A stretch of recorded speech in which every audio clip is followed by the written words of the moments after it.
नमस्कार दोस्तों, जय हिंद। स्वागत करता हूँ आप सभी लोगों का आपके अपने YouTube channel smart science classes में। और मैं हूँ मदन धाकड़। दोस्तों, आज के इस वीडियो स्पेशल होने वाला है क्योंकि आज से हम शुरू कर रहे हैं केमिस्ट्री। तो पहले हम परिचय को समझेंगे और फिर केमिस्ट्री के हर टॉपिक को अच्छे से समझेंगे। अभी तक हम बायोलॉजी को डिस्कस करते रहे थे, पर बहुत ज़्यादा बच्चों के कमेंट्स आ रहे थे, सर केमिस्ट्री शुरू कीजिए। तो अब केमिस्ट्री को भी बायोलॉजी के साथ में हम चलाते हैं। शुरुआत करते दोस्तों, आज परिचय समझ लेते हैं और परिचय समझने के बाद आज से ही शुरू कर देंगे टॉपिक के ऊपर बात करना। तो शुरू करते हैं दोस्तों, बिना देरी किए। सबसे पहले हम बात करेंगे रसायन विज्ञान की। रसायन विज्ञान दोस्तों, रसायन विज्ञान को कहा जाता है केमिस्ट्री। क्या कहा जाता है? केमिस्ट्री। केमिस्ट्री यानी होता है रसायन विज्ञान।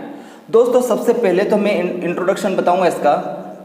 इंट्रोडक्शन, केमिस्ट्री क्या है, केमिस्ट्री का अर्थ क्या है, केमिस्ट्री में क्या चीज़ें पढ़ी जाती है। पहले हम परिचय की बात करेंगे। जैसे ही आप लोग परिचय समझ जाओगे, उसके बाद हम दूसरे टॉपिक पे आएंगे जिसमें हम समझेंगे एटम के बारे में, जिसे कहा जाता है परमाणु। एटम की बात आता है एलिमेंट। और एलिमेंट के बाद हम समझेंगे मॉलिक्यूल। और मॉलिक्यूल के बाद हम समझेंगे यहाँ पर कंपाउंड। और कंपाउंड के बाद हो जाएगा मिक्सचर। ठीक है दोस्तों, यदि हिंदी में आप समझोगे इसे, तो इसे कहते हैं परमाणु। ठीक है, इसे कहा जाता है तत्व, इसे कहा जाता है अणु, और इसे कहा जाता है यौगिक। ठीक है, और इसे क्या कह देते हैं हम? मिश्रण। तो इन चीज़ों को हम समझेंगे। तो दूसरे टॉपिक में हम एटम, एलिमेंट, मॉलिक्यूल, कंपाउंड और मिक्सचर के बारे में बात करेंगे। जब आप ये सारी चीज़ें समझ जाओगे कि तत्व क्या होता है, परमाणु क्या होता है, सारी खोज के बारे में जितने भी आपकी कॉम्पिटिटिव एग्जाम में पूछे जा सकते हैं, जब ये चीज़ें हो जाएगी तो हम पीरियोडिक टेबल, आवर्त सारणी की बात करेंगे। क्योंकि आवर्त सारणी में मेन चीज़ें हो जाती है कि परमाणु कैसे कह रहे हैं, तत्व कैसे कहते हैं, अणु कैसे कहते हैं। ये सारी चीज़ें समझ जाने के बाद ही हम परमाणु के ऊपर एक टेबल को समझेंगे अच्छे से, जिससे सबसे ज़्यादा प्रश्न बनते हैं। तो तीसरा पॉइंट हो जाएगा हमारा समझने के क्रम में यहाँ पर पीरियोडिक टेबल। ठीक है, तो पीरियोडिक टेबल से सबसे ज़्यादा प्रश्न पूछे जाते हैं। कई बार इससे हिस्ट्री से प्रश्न पूछे जाते हैं। यहाँ पर मॉडर्न पीरियोडिक टेबल को समझेंगे और सारी चीज़ों को अच्छे से क्लियर करेंगे। यहाँ पर दोस्तों, पीरियोडिक टेबल को कहा जाता है आवर्त सारणी। सारणी क्या कहा जाता है दोस्तों? आवर्त सारणी कहा जाता है। और आवर्त सारणी के बाद फिर हम इसी के अंतर्गत कुछ बेसिक बातें आ जाती है, जैसे धातु, अधातु। तो यहाँ पर हम समझेंगे, अगला टॉपिक होगा हमारा मेटल एंड नॉन मेटल के ऊपर, यानी धातु एवं अधातु की हम बात करेंगे। धातु एवं अधातु, मेटल एवं नॉन मेटल की यहाँ पर बात की जाएगी। मेटल एवं नॉन मेटल की यहाँ पर बात की जाएगी। तो पहले टॉपिक में हम इंट्रोडक्शन को समझेंगे, दूसरे टॉपिक में बहुत सारी बेसिक बात हो जाएगी एटम, एलिमेंट, मॉलिक्यूल, कंपाउंड और मिक्सचर के बारे में। देन हम समझेंगे पीरियोडिक टेबल यानी आवर्त सारणी को। और चौथे नंबर पर हमारा आ जाता है मेटल और नॉन मेटल। लीजिए स्क्रीनशॉट, फिर बढ़ते हैं आगे।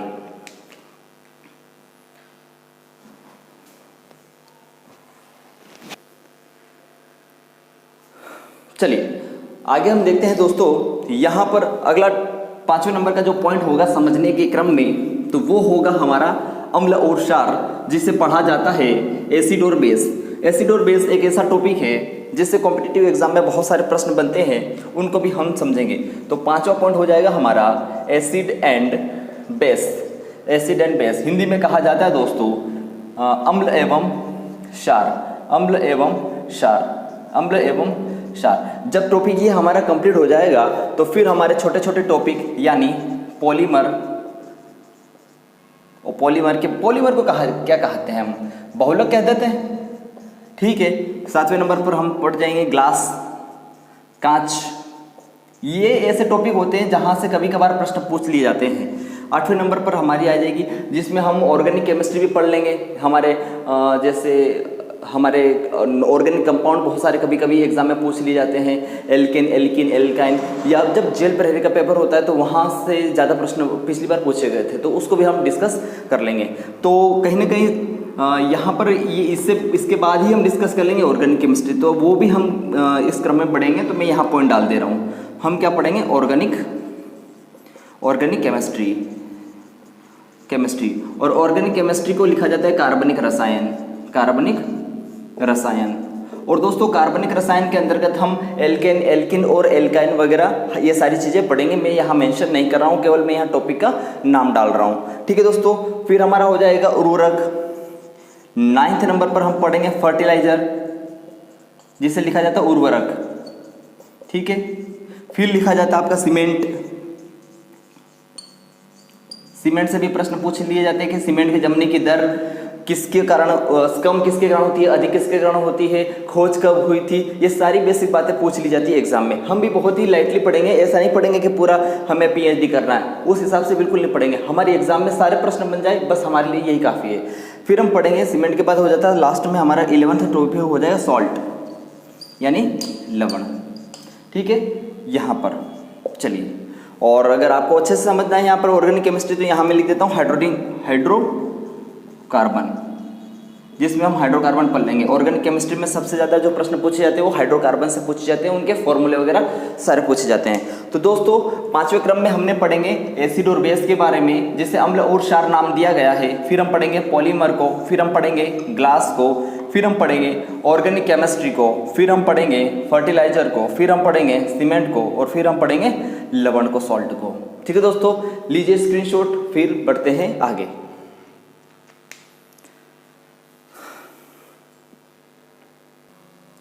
ठीक है दोस्तों, अब हम समझते हैं केमिस्ट्री के बारे में, उसके इंट्रोडक्शन को शुरू करते हैं।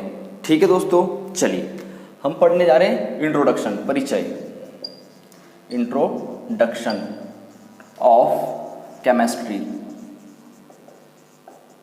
रसायन विज्ञान का परिचय, रसायन विज्ञान का परिचय। दोस्तों सबसे पहले मैं केमिस्ट्री सब्जेक्ट की विषय की बात करूं, ये केमिस्ट्री जो शब्द है, केमिस्ट्री शब्द जो है, इस शब्द की उत्पत्ति जो है, ओरिजिन, उत्पत्ति हुई है कीमिया शब्द से। किस शब्द से? कीमिया, लिखा जाता है कीमिया। और कीमिया का अर्थ होता है, इसका अर्थ होता है काला रंग, ठीक है। और कीमिया क्या है? मिस्र का प्राचीन नाम, ठीक है दोस्तों। हम बात कर रहे थे केमिस्ट्री को लिखा जाता है रसायन विज्ञान। तो इस शब्द की उत्पत्ति जो है मिस्र के कीमिया शब्द से हुई है, और कीमिया का अर्थ होता है काला रंग, कीमिया का अर्थ होता है काला रंग। अब केमिस्ट्री का जो स्टडी होता है, स्टडी यानी अध्ययन, को कहा जाता है केमिटेचिंग, ठीक है, केमिटेचिंग, ठीक है, केमिटेचिंग कहा जाता है, केमिटेचिंग, TECHING, केमिटेचिंग कहा जाता है।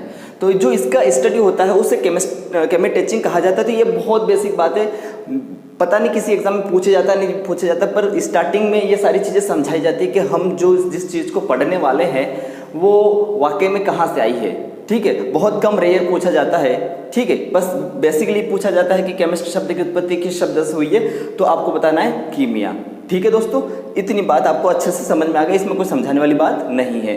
अब हम चलते हैं काम की बात के ऊपर। हेडिंग डालेंगे आप सभी लोग, ब्रांच ऑफ केमिस्ट्री या रसायन विज्ञान की शाखाएं। हेडिंग डालेंगे रसायन विज्ञान की शाखाएं। हम पढ़ रहे हैं ब्रांच ऑफ केमिस्ट्री, रसायन विज्ञान की शाखाएं। वैसे तो दोस्तों देखा जाए रसायन विज्ञान की बहुत सारी शाखा होती है। एग्रीकल्चर के सेक्टर में होती है, ऑर्गेनिक के सेक्टर में होती है, फिजिकल के भौतिक रसायन होता है, कार्बनिक रसायन होता है, अकार्बनिक रसायन होता है, और हम बात करें तो मेडिसिनल केमिस्ट्री, औषधि रसायन होता है, कृषि रसायन होता है। परंतु हमें केवल उन रसायनों को पढ़ना है जो हमारी एग्जाम में पूछी जाती है, क्योंकि स्टार्टिंग में मैंने आपको बताया था हमें यहाँ पीएचडी नहीं करना है, हमें उतना नॉलेज लेना है जितने में हमारी एग्जाम निकल जाए। तो दोस्तों बढ़ते हैं अपने टॉपिक के ऊपर। आपने हेडिंग डाला होगा branch of chemistry, branch of chemistry. Branch of chemistry को लिखा जाता है रसायन विज्ञान की शाखा, रसायन विज्ञान की शाखा। दोस्तों स्टार्टिंग में हम पढ़ेंगे यहाँ पर 3 शाखा होती है, वैसे तो बहुत सारी होती है पर जिनको हम हमारे कॉम्पिटिटिव एग्जाम के हिसाब से पढ़ेंगे वो 3 शाखा प्रमुखतः होती है। पहली होती है हमारी भौतिक रसायन, भौतिक रसायन। दूसरा होता है हमारा कार्बनिक रसायन, कार्बनिक रसायन, ठीक है। और तीसरा होता है हमारा अकार्बनिक रसायन, अकार्बनिक रसायन, ठीक है। चलिए, तो भौतिक रसायन विज्ञान की वह शाखा होती है जिसके अंतर्गत जो भौतिक चीजें होती हैं, जैसे कोई पदार्थ हो गया, उसकी अवस्था हो गई, ये सारी चीजें किस रसायन के अंतर्गत पढ़ा जाता है? भौतिक रसायन के अंतर्गत पढ़ा जाता है, फिजिकल केमिस्ट्री के अंतर्गत पढ़ा जाता है, फिजिकल केमिस्ट्री के अंतर्गत पढ़ी जाती है। फिर ऑर्गेनिक केमिस्ट्री के अंतर्गत बात करते हैं तो वो सारे यौगिक इसमें पढ़े जाते हैं जिसमें कार्बन मौजूद रहता है, क्योंकि कार्बन की वजह से ही ऑर्गेनिक केमिस्ट्री बनी हुई है, ठीक है। तो ये सारी चीजें इसमें ऑर्गेनिक केमिस्ट्री में अंतर्गत आती है। और अकार्बनिक रसायन के अंतर्गत पूरी की पूरी हम पढ़ते हैं यहाँ पर पीरियोडिक टेबल। पीरियोडिक टेबल आप अच्छे से जानते हैं, भली भांति जानते हैं, कितनी बड़ी कितनी लार्ज है, कितने सारे यौगिक बनते हैं, उन सारी चीज़ों को हम पढ़ते हैं अकार्बनिक रसायन के अंतर्गत, ठीक है दोस्तों। चलिए इस क्रम में हम बढ़ते हैं आगे।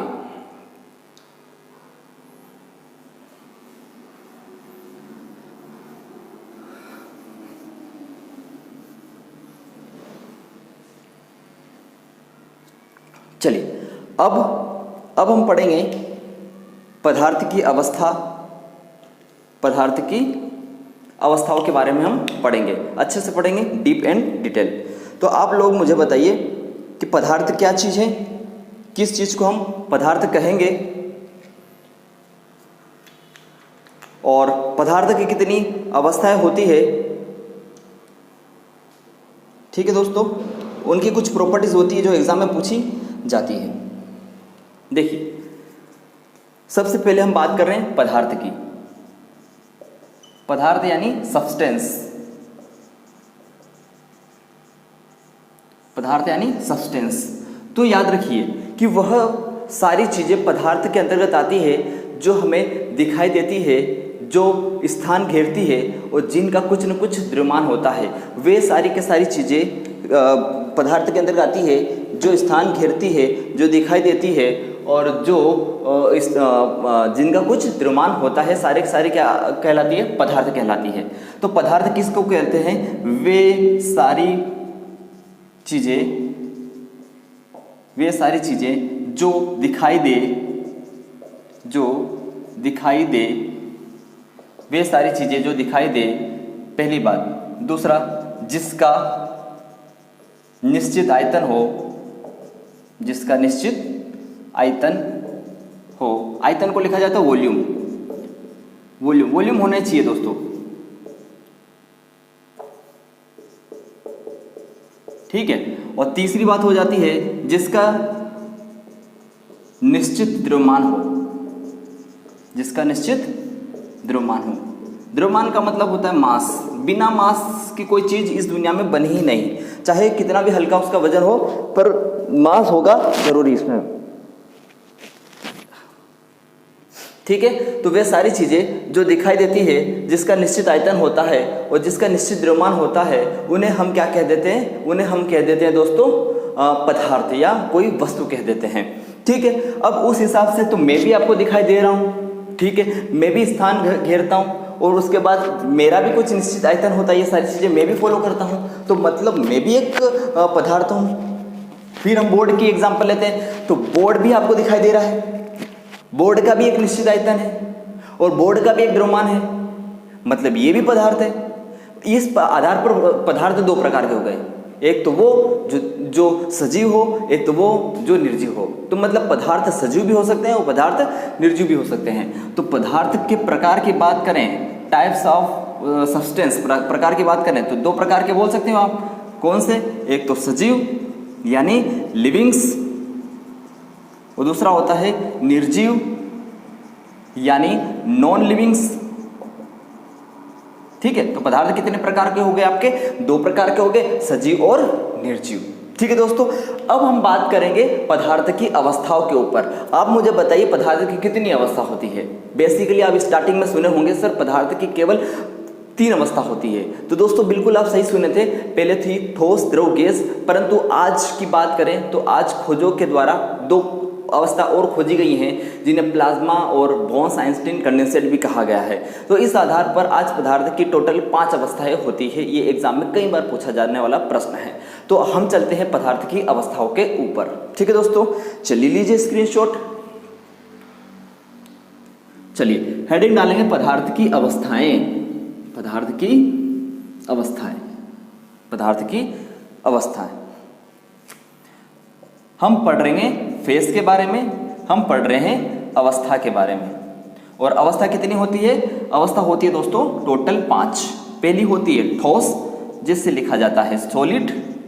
पहली कौन सी होगी? ठोस। दूसरी कौन सी हो गई? द्रव, जिससे लिखा जाता है लिक्विड। तीसरी होती है गैस, तीसरी होती है गैस, गैस को लिखा जाता है गैस। और चौथी और इंपॉर्टेंट, बहुत ज्यादा काम की, वो होती है प्लाज्मा। प्लाज्मा, जिसे इंग्लिश में भी प्लाज्मा ही लिखा जाता है।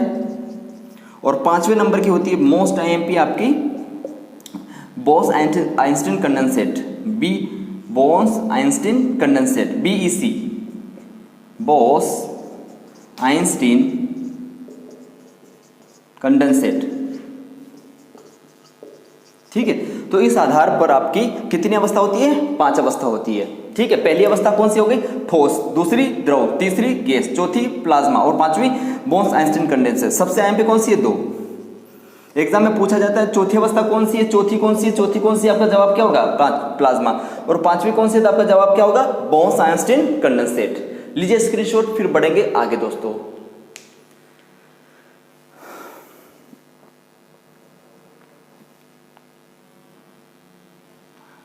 चलिए अब बढ़ते हैं आगे, स्टार्टिंग करते हैं दोस्तों पहली अवस्था को लेकर। हेडिंग डालेंगे आप सभी लोग, पहली अवस्था जो है वो हमारी ठोस है। आप सभी जानते हैं सर ठोस किसे कहते हैं? ये बोर्ड एक ठोस अवस्था, आपके सामने एग्जांपल है, ठोस है। ठीक है, ये ठोस क्यों है? क्योंकि जिस भी अणुओं से मिलकर, अणु मतलब होते छोटे छोटे कण, जिस भी अणुओं से मिलकर ये बना है वो बहुत ज़्यादा पास में, इतने ज़्यादा पास में है कि उनका घनत्व बहुत ज़्यादा हो गया। और किसी भी चीज़ का जब घनत्व बहुत ज़्यादा हो जाता है तो वो एक निश्चित आकार लेता है, और उसी निश्चित आकार की वजह से उसे हम क्या बोल देते हैं? ठोस कह देते हैं। तो शुरुआत करते हैं ठोस की। हम हेडिंग डालेंगे सभी लोग ठोस। पदार्थ की पहली अवस्था पढ़ रहे हैं हम, ठोस अवस्था यानी सॉलिड फेस। हम पढ़ेंगे सॉलिड फेस के बारे में। दोस्तों पदार्थ की ठोस अवस्था में कुछ चीजें हो जाती है। क्या चीजें हो जाती है? पहले परीक्षा में पूछ ली जाती है ना, वो चीज कर लेते हैं। पहली बात स्टार्ट बना के समझा रहा हूं कि ठोस अवस्था में अंतर आणविक बल, अंतर आणविक बल समझना इसे। अंतर आणविक बल यानी होता है दोस्तों इंटर मोलिक्यूलर फोर्स। इंटर आणविक बल प्रबल होता है। ठीक है, क्या बात करेंगे हम कि ठोस अवस्था में अंतर आणविक बल प्रबल होता है अणुओं के मध्य। मतलब ये कि मान लीजिए ये वस्तु है और ये छोटे छोटे कणों से मिलकर बनी है, मतलब ये छोटे छोटे कण ही अणु कहलाते हैं। और इन अणुओं के बीच में एक बल कार्य कर रहा है जिसकी वजह से वो एक दूसरे के पास में बैठे हैं। तो दो अणुओं के मध्य लगने वाला बल ही आपका अंतर आणविक बल। अंतर आणविक बल अणुओं के अंदर वाला, अणुओं के बीच वाला, तो अंतर आणविक बल इंटरमोलिकुलर फोर्स बहुत ज्यादा होता है, सबसे ज्यादा होता है। और सबसे ज्यादा होता है जिसकी वजह से क्या होता है कि यह अवस्था कौन सी हो जाती है? ठोस अवस्था हो जाती है। दूसरी बात करेंगे, ठोस अवस्था का घनत्व सर्वाधिक होता है। ठोस अवस्था का घनत्व सर्वाधिक होता है। घनत्व को लिखा जाता है दोस्तों डेंसिटी जो होती है वो बहुत ज़्यादा हाई होती है, घनत्व सर्वाधिक होता है। घनत्व किसी भी चीज़ की अगर सर्वाधिक होती है तो वह चीज़ एक निश्चित रूप ले लेती है, ठीक है, घनत्व सर्वाधिक होता है। फिर हम बात कर सकते हैं, घनत्व की बात हो गई, अंतराणुविक बल की बात हो गई थी, ठीक है। अणु एकदम पास पास में होते हैं, जो कि मैंने थोड़ा सा लिख दिया। तो मैं बोल सकता हूँ कि ठोस अवस्था में अणु एकदम पास पास होते हैं। कैसे होते हैं? पास पास होते हैं। ठोस अवस्था में अणु जो होते हैं वो एकदम पास पास होते हैं। तो लीजिए इसका स्क्रीनशॉट, फिर बढ़ते हैं आगे। और आने वाली बात बहुत काम की है, जो सबसे ज़्यादा एग्जाम में पूछी जाती है, जिसको हम बिल्कुल अंडरलाइन करके समझेंगे। तो पहली बात हमने क्या समझी थी कि इनके अंदर अंतराणुविक बल बहुत ज़्यादा होता है, ठोस अवस्था का घनत्व ज़्यादा होता है, और ठोस अवस्था में अणु क्या होते हैं? एकदम पास पास होते हैं, जिसकी वजह से वो निश्चित आकृति ले लेते हैं। तो जो भी ठोस चीज़ें होती है वो एक निश्चित आकृति के अंतर्गत ही होती है। ठीक है दोस्तों, लीजिए स्क्रीनशॉट, फिर बढ़ते हैं आगे। चलिए दोस्तों, अब बढ़ रहे हैं हम आगे।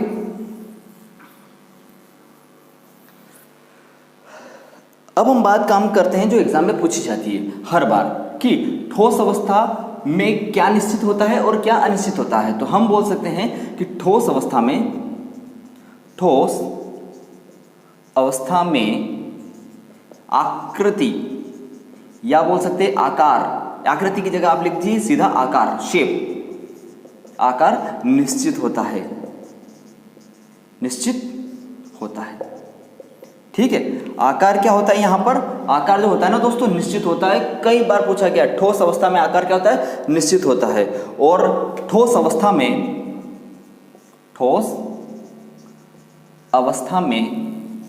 आयतन, ठोस अवस्था में आयतन भी निश्चित होता है, आयतन भी निश्चित होता है, निश्चित होता है। तो दोनों चीज निश्चित होती है यहाँ पर। तो आयतन यानी वॉल्यूम भी फिक्स होता है और शेप भी फिक्स होता है। वॉल्यूम का मतलब क्या होता है? जो वस्तु जितनी जगह घेर रही है वो उसका आयतन ही है। ठीक है, मान लो कितने इतने बड़े पात्र में वो कोई जितना वॉल्यूम उसमें वाटर आता है, तो जितना वाटर आया, जितना ml में वाटर आया, तो वो क्या है? उस बोतल का वॉल्यूम तो है। तो ठोस अवस्था का एक आयतन होता है। जैसे फॉर एग्जांपल के लिए बोर्ड है, बोर्ड ने जो सरफेस कवर कर रखा है, तो वही उसका क्या हो गया? वॉल्यूम हो गया। ठीक है दोस्तों, ये सबसे ज़्यादा पूछी जाने वाली बात है। और नोट करके एक बात मेंशन कर लेना कि ठोस अवस्था वाली सारी वस्तुओं में संपीड़न का गुण नहीं होता। उनको आप प्रेस नहीं कर सकते। प्रेस का मतलब होता है कि उनके अणुओं को पास पास नहीं कर सकते आप। एक संपीड़न, एक पिस्टन लगा करके उसके अणुओं को पास पास नहीं कर सकते। तो हम क्या बोल सकते हैं कि ठोस अवस्था में संपीड़न का गुण नहीं होता है, नहीं होता है। ठोस अवस्था में कौन सा गुण नहीं होता? तो याद रखना, कई बार परीक्षा में पूछा गया संपीड़न का गुण नहीं होता, मतलब किसी भी पात्र में पिस्टन के द्वारा उसके मॉलिक्यूल को हम पास पास में नहीं कर सकते। तो दोस्तों, इतनी बात आपकी यहाँ से कंप्लीट होती है। ठोस अवस्था से इतनी बात आपकी एग्जाम में पूछी जाती है। तो इस वीडियो को हम यहीं रखेंगे। आगे जो अवस्था बची आपकी, द्रव अवस्था, गैस अवस्था, प्लाज्मा अवस्था, और लास्ट अवस्था होगी हमारी बोस-आइंस्टीन कंडेंसेट। और फिर हम पढ़ेंगे गैसों का आपस में रूपांतरण, फेस चेंजेस, अवस्था परिवर्तन को। तो ये बातें हम करेंगे अगली क्लास में। आज का वीडियो कैसा लगा कमेंट सेक्शन में ज़रूर बताएं। अगर आपको वीडियो पसंद आया है तो ज़्यादा से ज़्यादा इसको लाइक कीजिए, शेयर कीजिए, और ज़्यादा से ज़्यादा इसको आप फैलाइए, ताकि हमारा जो छोटा सा परिवार है वो बड़ा हो पाए। ठीक है दोस्तों, आपके रिकमेंडेड पे ये मैंने वीडियो बनाया था। अगला वीडियो भी इससे शानदार होगा। हम आशा करते हैं ये सारी चीज़ें आपको बहुत अच्छे से समझ में आई होगी। बहुत बहुत धन्यवाद। जय हिंद, जय भारत।